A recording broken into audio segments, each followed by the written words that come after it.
lahat ng naging revelations mo sa privilege speech, pati sa mga different interviews, yun yung nakita kahapon, napatunayan kahapon na totoo lahat. Oo. Number one, di ba, yung iba't ibang kumpanya na pasok dyan, may mga ghost projects, di ba? Yan. Tapos yung wawaw kapag kinakausap, sumasagot, pero pag natanong bigla dun sa ghost projects ng Bulacan, biglang tikom ang bibig. Yan, tahimik, Diba? Oo, silent. tahimik eh. Oo. Tapos, yung district engineers, di ba, yung pagkakasino, lahat po yun eh, parang...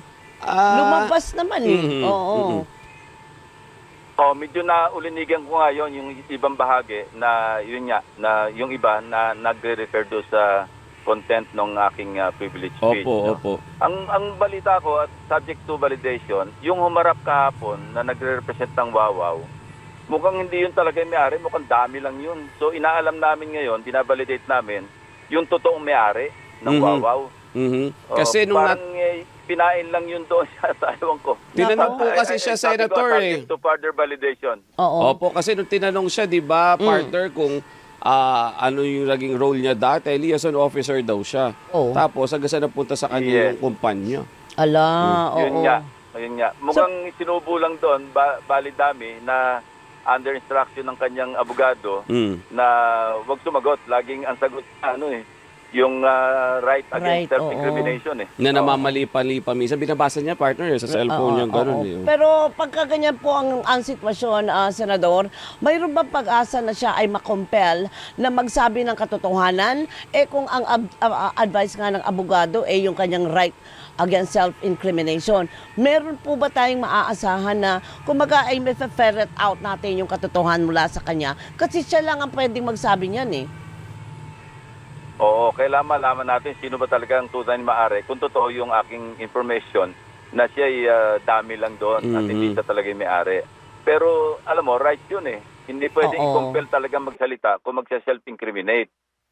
Although pwedeng i-contempt ng Senado kung nagiging evasive siya sa kanyang mga sagot. Pero kung ang sagot niya is hindi niya masasagot dahil magsa-self-incriminate, but that in itself, parang nagsa-self-incriminate kasi pag mo sagutin, yung direktong tanong, meron ka bang ghost project, o hindi niya masagot na hindi o meron. Oo. So, parang ang conclusion, meron talaga. At sa privilege speech ko, may mga pinakita naman akong proyekto doon sa Bulacan eh. Opo. Nawawaw ang contractor eh.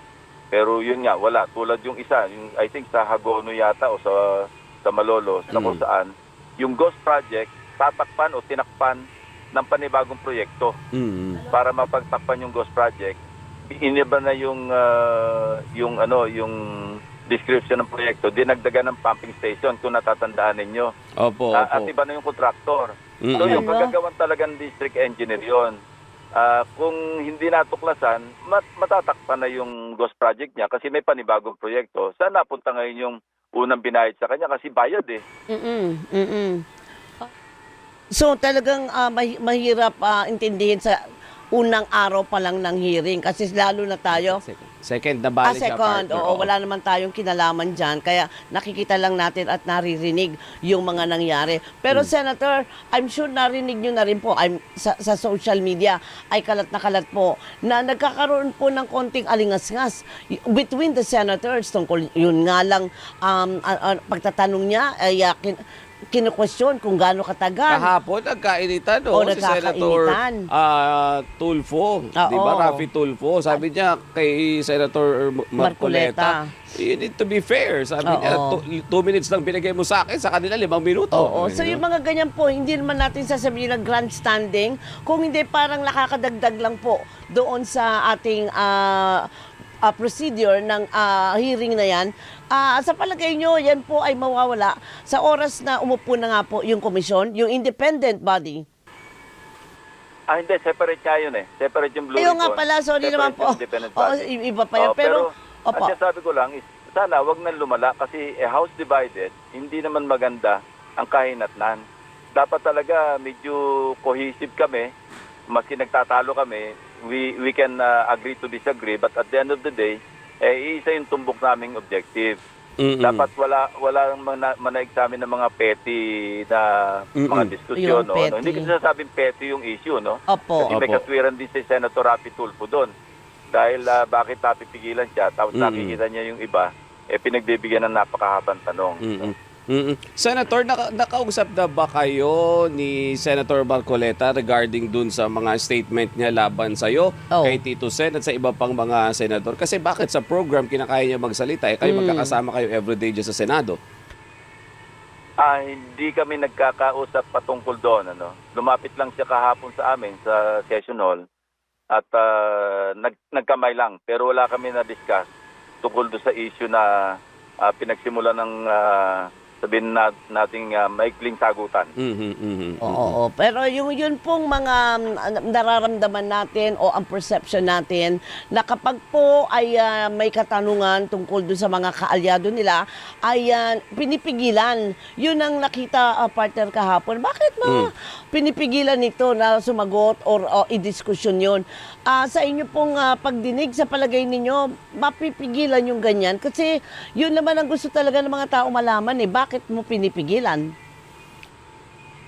May nakapagsabi rin sa akin nun, pero hindi ko nakita yung bahagi na yun except yung kay Senator Soto na nung tinutumbok niya na kung kailan nagsimula, parang yun nga, medyo naputol, hindi naman pinigilan kundi na-interrupt lang.